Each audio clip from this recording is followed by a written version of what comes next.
Well, now I have a great pleasure to invite somebody up to the podium who not only has an incredible mental equivalent, but a ton of Liberace in him. Please welcome home Reverend Mark Johnson.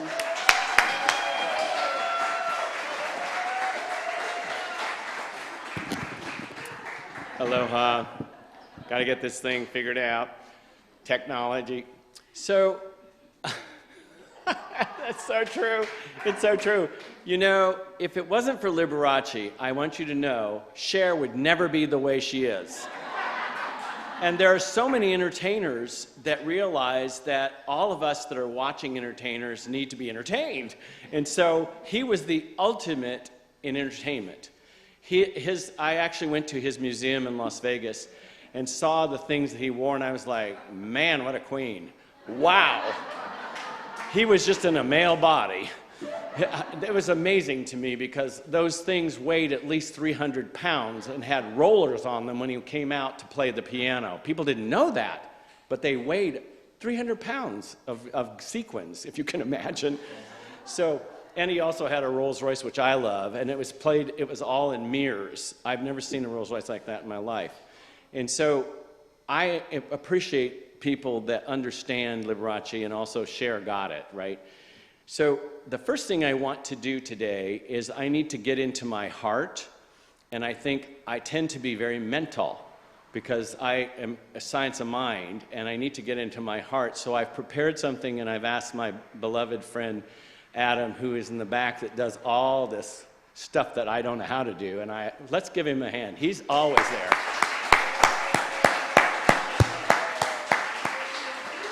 It really is true that sound people help you out a lot when you're up here, a lot. So I'm going to ask you to just simply close your eyes and listen to this chant because it brings me into my heart so that I can share both my heart and my head together in one. So I'm just going to come out here and be with you. Let's just go into the center and go.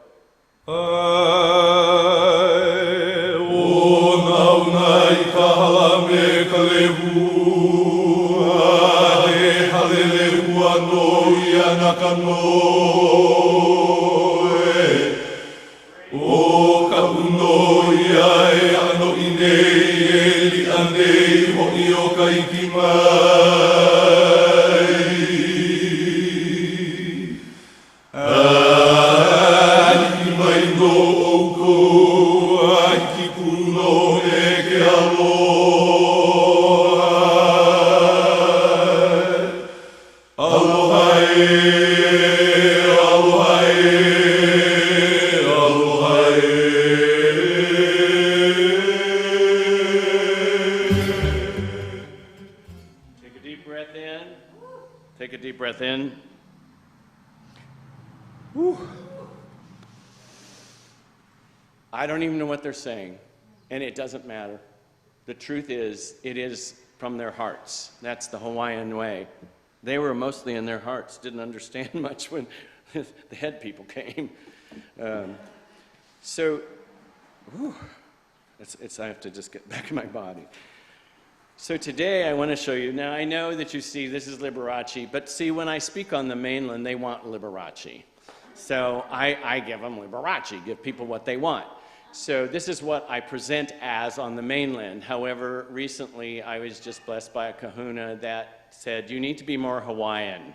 So I will put on what I call my Hawaiian drag so that you can see. Let's see, I have to remember how to do it. Like this, and like this. Now, some of you are going to say, what does that mean? Well, I didn't know either. However, the kahuna told me, and that's grateful for that, because it is the symbol of a kahu. And a kahu is a minister, a pastor, and I love Hawaiians, the way the Hawaiians thought is just amazing. Because if you look at the definitions of kahu, it is someone who is a minister, or he ministers to a church, or is a pastor. And I love their last one, which is the very last one that nobody looks at. In the Hawaiian, a kahu was somebody that owned a dog, pig, or cow. And I thought, well, that's kind of interesting. I kind of like that one. It's so different. But what I've found is it is also a very sacred thing because it is the keeper of the if I say this right, I'm sorry, no, I'm like, it is uni hi pili, bones. And what that means is that it is the keeper of the subconscious, the keeper of the subconscious. And while I was looking at that, it said the Maoris call the kahu kahumo, which I relate to even more, which is the dream maker. That makes more sense to me. The other is like, yeah, I'm a minister and I love it.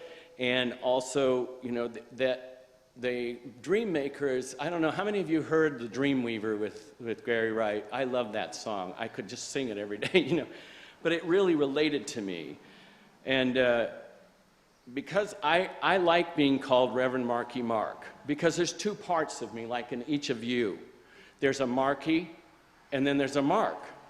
Marky likes to play and plays with the animals and goes out in the forest. And then there's Mark that needs to take care of business and get things done and go where he's going. And that's very personified in my partner, Ryan. He's definitely the Mark part of me. So I am grateful to be back on this island in this Aina because this is my heart home.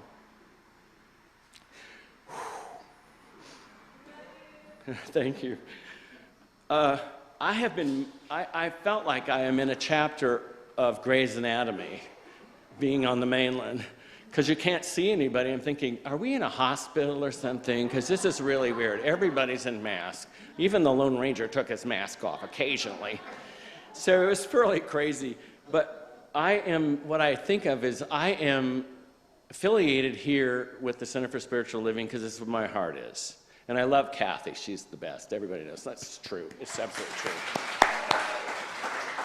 And Rev Bev is a force of nature. That's what I call her. She's a force of nature for good. She's amazing to me. And I was the one that I said to her, you need to go to Hawaii, when she was massaging me. She has so many talents, I don't know where to start. But anyways, the truth is, I am so grateful that they came together because she's amazing in what she can do and what she is a builder of community. She's always been that way. So what you may want to know is what is, you know, this thing. It's called a kihei. I don't really know what it means, but they said you just need to wear that. And I was like, okay, I'll wear it today. It's just another one of my costumes, you know. So this month, we're talking about holy, H-O-L-E-Y, or H-O-L-Y, E-Y, like my spelling, it's creative. And then there's W-H-O-L-E-Y. And then they had in this thing uprising, but I believe it should have been rising up, because that's to awaken to the spiritual magnificence that is each of us. And most of us are unconscious of that. We don't realize it because we walk through our days being the human that we are, and we live by the thoughts that we have that were given to us as gifts from our parents. And those are really important. This week's talk is about this too is God. And I kind of translated it in, it's all God. The flowers and the fertilizer. And we don't like the fertilizer much. But we have to acknowledge that we are on the duality plane, and that's what we get. We get good, bad, you know, all these things. They're all opposites. And so we get to learn through those opposites. So I can't tell you how many times I failed in my life to get where I am. I failed at certain things so that I could learn those things and not do them again, put corrections in. So I'm talking to you today pretty much about this too is God, it's all God. And my three main points are this. Place no limits on God. That's my first point. God is the infinite intelligence of the universe. That intelligence is running every single planet in this solar system and operates that and doesn't need your help. My partner thinks God has a big job and needs help. I almost laughed out of this chair, but Anyway, the truth of it is that we only place limits on God by our own beliefs. God sits very quietly watching us, loving us. And we can hit the wall with our head with some belief system.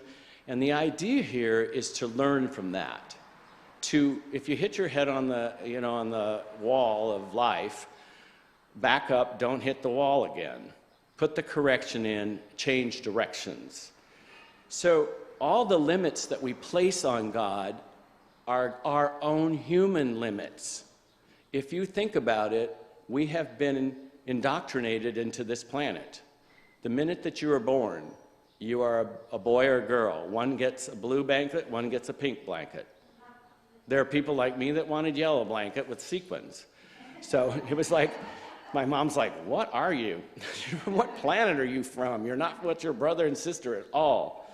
Well, that's my own unique expression of who I am, and I didn't lose that.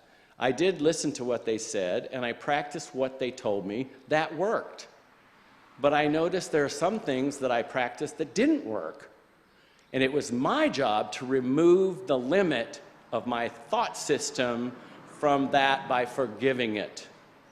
I needed to forgive something. How many people have somebody in your life that's in your life that just drives you crazy? Thank you, I'm in the right place. Those people are your savior. They are there to help you get through forgiving them. Because in the Course in Miracles it says, the thought you have never leaves the mind of the thinker. So you can judge anybody you want to, but when it's a boomerang, it never leaves the thinker. It boomerangs right back on you. So every thought that you have is a limit on God. Think about if you look at a stove and you were a child, would you know what that was? No. You wouldn't even have a clue. You just look at it. But by other people saying, this is what this is, don't put your hand on that or you'll burn yourself, you learn really quick. Either that or you're like me, I put my hand on it, damn, that hurts. So you learn that way. So you can learn through intuition or you can learn through trial and error. And so many people on every church that I ever went to before were learning by trial and error, thinking that they needed to be perfect. This is not that plane. It only is the plane where we are trial and error, different things. The plane of perfection is within you. It's God. And you must surrender to that presence within you if you want to be free of limits. Jesus said, if you listen to what I say, you will be set free. Because he was free. He was free in his mind. And he was able to demonstrate what we call miracles. But miracles are those things that happen that he thought about in thoughts. There's no doubt he was thinking. He thought thoughts, but he had no limits on God. So it just happened. He'd say, pick up your bed and walk. And the person's like, well, where do they go? Or he said, you're blind, but you're not really blind. You're only blind to yourself. And he did something with mud, and the guy was healed. Each of us, he kept telling us, each of you can do this if you get the limits out of the way. But how loyal are you to your limits? I used to be very loyal to my limits because I thought I knew something. I was a psychologist, and I thought, I know everything. And that kept me from ever knowing anything. And I thought I was so smart, but when I really got down to the bottom of it, the truth I thought I was so smart is because I really didn't feel like I thought I wasn't very smart at all. That's why I went to school forever. So I thought, if I get smart, maybe they'll do something, maybe it'll work out. Well, smart is good, but you must go beyond that limit. All those things that I learned in academics I don't use anymore because the science of mind makes more sense than all the school I ever went to. I think they should be teaching science of mind in schools. I think they should have elementary schools where they teach people, like the practitioner Casey went to a school that taught her these things. I thought, why didn't I get to that school? I was just with all these football people and stuff. I didn't know what they were even doing. So the next point is face the fear and walk straight through it to love. It's hard to do. I've had many fears in my life, and I've had to just go through them. Don't avoid them. Don't suppress them, and don't repress them. They will end up in your body as a symptom. And you'll wonder, how did I create this? Well, for 25 years, you've hated your great aunt. And it's finally showing up. Because the mind, and Ernest Holmes knew this, the mind is the healer. Our current allopathic people are looking at symptoms. They just want to make you comfortable. The truth is, your mind is your greatest asset, or it's your worst enemy. Mine is my greatest asset because I gave up being, a psychologist, being all that. I gave it up and said, God, you need to use me for divine service. That's what I'm here for. That's why I came here. I believe in heaven on earth. I believe it's a consciousness, not a destination. And so I want to live in heaven. I have a partner that really likes to live on the mainland, and that's not particularly heaven for me, but I respect the person for those belief systems. So face your fears and walk through them, because on the other side of fear is love for yourself. You will face those fears, and some of us have gotten, diagnoses and things that happen, and we have to go through those.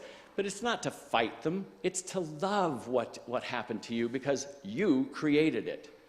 I know everybody else created it. No. Ernest Holmes knew we must take personal responsibility for our thoughts. Those thoughts create form. And the way out of sickness for me is forgiveness and loving those things that come up in my life that are really hard for me. And some of them have been really tough. But loving myself enough to forgive myself and let it go, but not forget. Get the lesson. Don't forget it.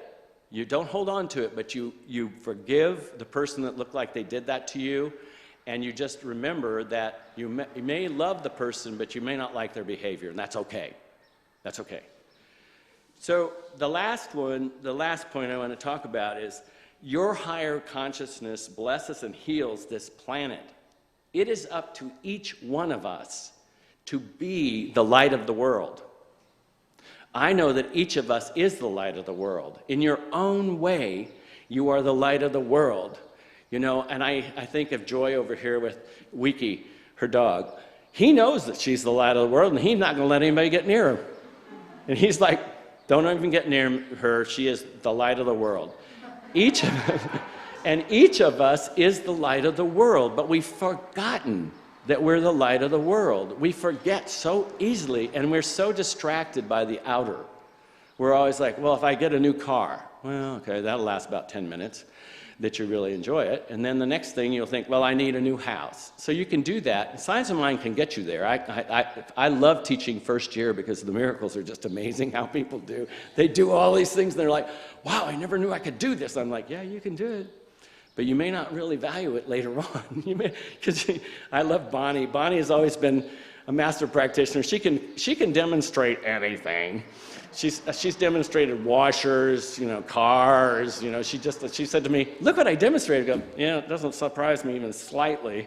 All you have to do is look at it and think about it and picture it, and it's done. And she sees it that way. She's not searching for something. She sees it as she already is driving it. She's done many things. I've known her for so long. I've seen her things where she says, I'm visualizing this. And I go, good, you'll have it probably in 10 minutes. And it usually happens. Somebody brings something like a washer to her house and said, do you want this? She's like, oh, sure, I was just picturing that. So each of us has within us the light of the world. And we spend most of our lives in darkness. We really do spend our lives in darkness to the distractions of the planet and the outer and how we're going to do this and how we're going to do that. And there's a thing in the Course in Miracles that helped me a lot, which it said, control is a subtle illusion. And I have to say, I've seen that. And so what I've realized, there is a divine plan that's unfolding at all times. And sometimes it's just glorious, and sometimes it really presses me a lot to forgive. Because I think, what on earth did I create this for? And then I think to myself, I've got the key, forgiveness. All I have to do is move into forgiveness. I bless and forgive this and release it to its highest good. That's my tool. And then you can use it on anything. But please do not say that out loud to someone that you're blessing. It really activates the ego like crazy. They're like, what do you mean blessing me, and why are you forgiving me? And it's really important. It's important not to do that because you'll be very upset, and they'll be upset, and it doesn't work. But if you say it to yourself, because you're really only saying it to yourself anyway, they will get it, and you will get it, or they may not get it. They may have a lesson. You know, they may have a lesson that we don't understand. And if I bless them to their highest good, then they go on with their lesson and they go act it out on someone else. I don't know about you, but I don't care for all that acting out on me. So I just don't create it anymore. So I just want to say that heaven really is not a place. I mean, not a destination or a place. It's a consciousness within us. And we must awaken. That's what we must do. Rise up into the consciousness of God. It is within you. Every person here, and like people say, well, not me. I'm like, if you're on this planet, it's in you. It's here. It's now. It isn't in the past. It's not in your family. It's in you to develop who and what you want to be on this planet. And it's up to you through your thoughts. Ernest Holmes had it the best. I really love Ernest. Is like an amazing thinker. Here's what they talked about Ernest Holmes. Ernest connected deeply with the Hermetic idea that everything in form has a spiritual pattern behind it, like she was talking about the mental equivalence, no less so than the organs, actions, and functions of the human body. He was especially enthusiastic about the use of spiritual mind treatment in redirecting the causes of the physical distress. He opened with his teachings all the time by saying there is a law that you can use. It is a law of cause and effect, and you can use it. And that was powerful. He also says, in the practice of spiritual mind healing, we start with the simple proposition: God is perfect. God is all there is. God includes human beings, each of us. A spiritual person is a divine being, as complete and perfect in the essence as is God. We are created in the image and likeness of God. That's not a very insignificant statement. You're created out of God. Every cell knows it, and you're programming those cells to do whatever you want, because you have free will to choose what you want to be. When in thought, in contemplation, we have to realize that as a divine being, we are the essence of God, and when we think and when we're in contemplation or in imagination, imagination is very important because that's how you create. Bonnie has imagination like unbelievable. So does Bev. So does Kathy. The truth of it is we discovered that as ministers and practitioners that our imagination is our friend. And so we use our imagination to create with an inward feeling. This is the most important point. You can think about it all your life, but have you put gasoline in the car you want? You can get the form. You can create a Mercedes or whatever you want. God doesn't care. But did you put gas in the car? That's the feeling that you have. You must feel as if you already have it.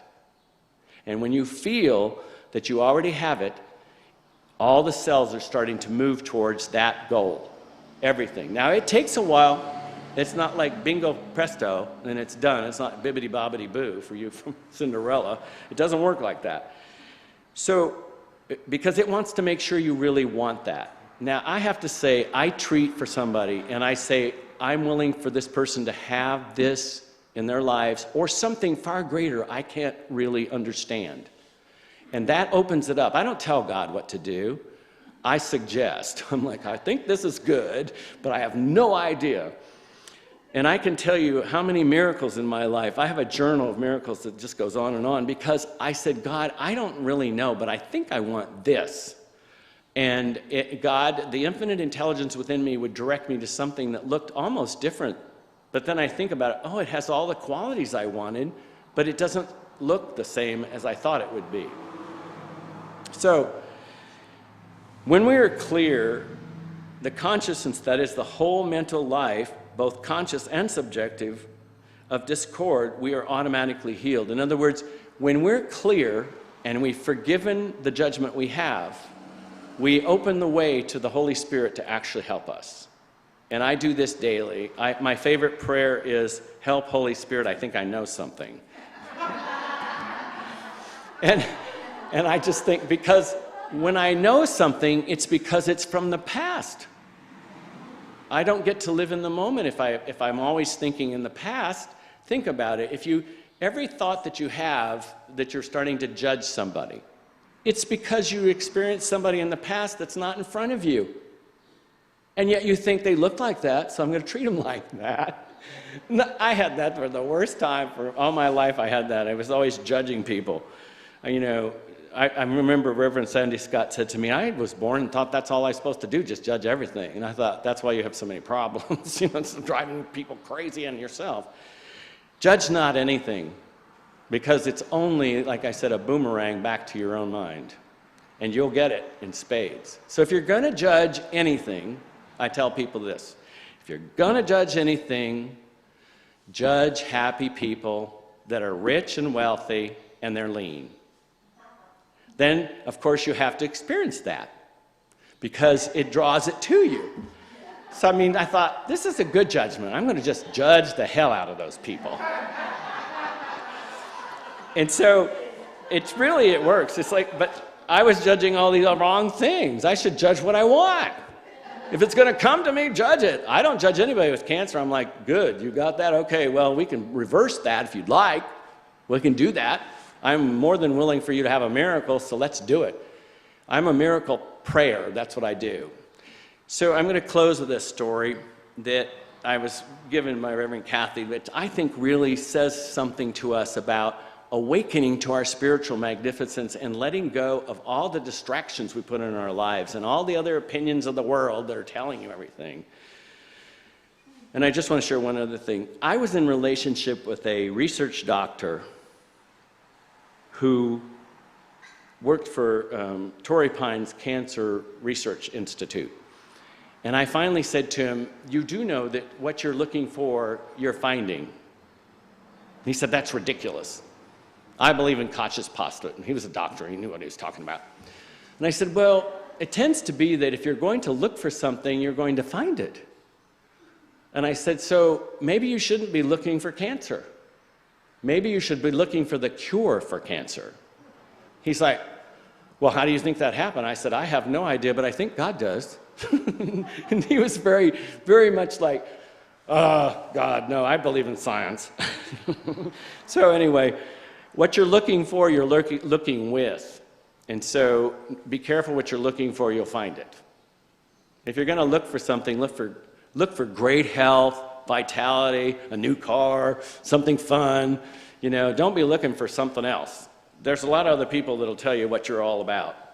And you don't have to believe them. It's you that you must believe, not everyone else. No matter how educated they are, because I was educated, I told people now, I said, "I'm educated, vaccinated, and happy." And they're looking like, "Well, the happy I'm not so sure about, but I'm glad you're vaccinated." So anyway, I'm going to close with this story that just really, Reverend Kathy shared this with me, and I really liked it.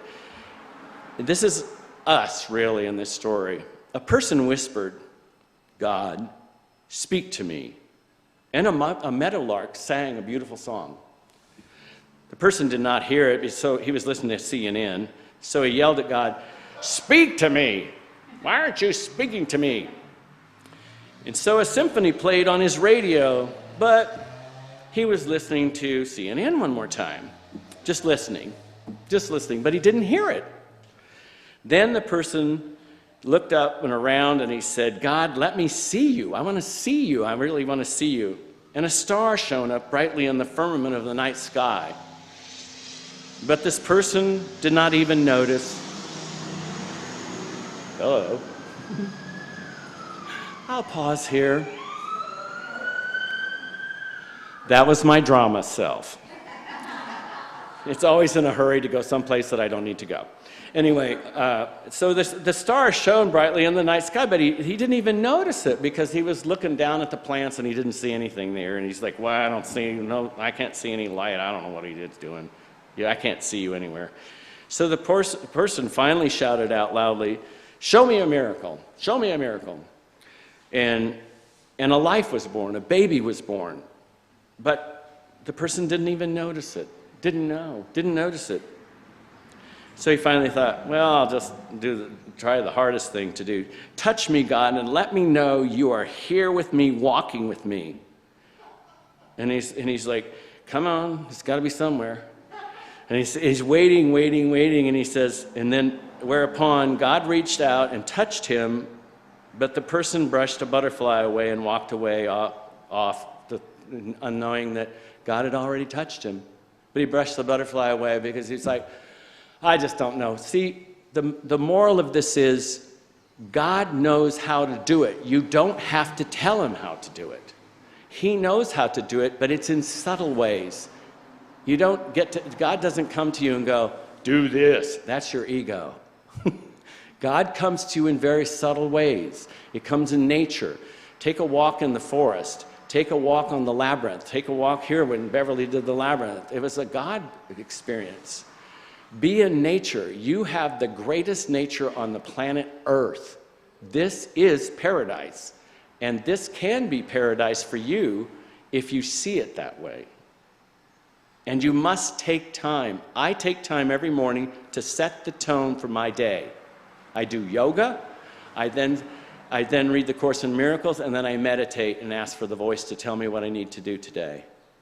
And that sets the tone for the day, and most of my day is pretty amazing. But then there are times where I get challenges because I'm human, and I start to judge again, and I drop back down into it.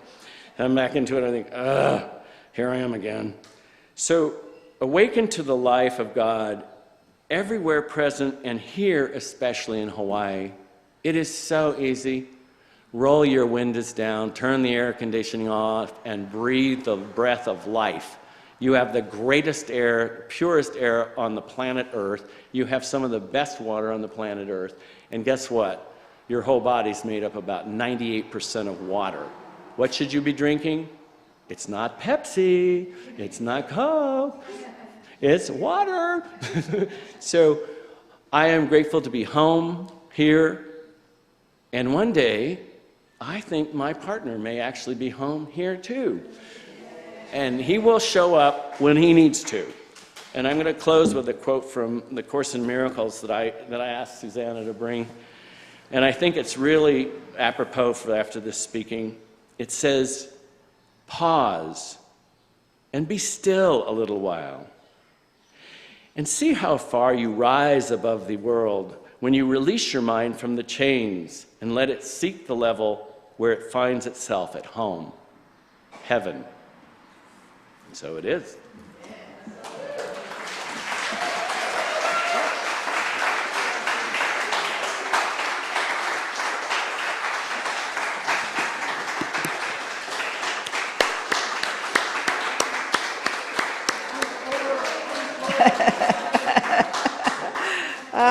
Reverend Mark Johnson.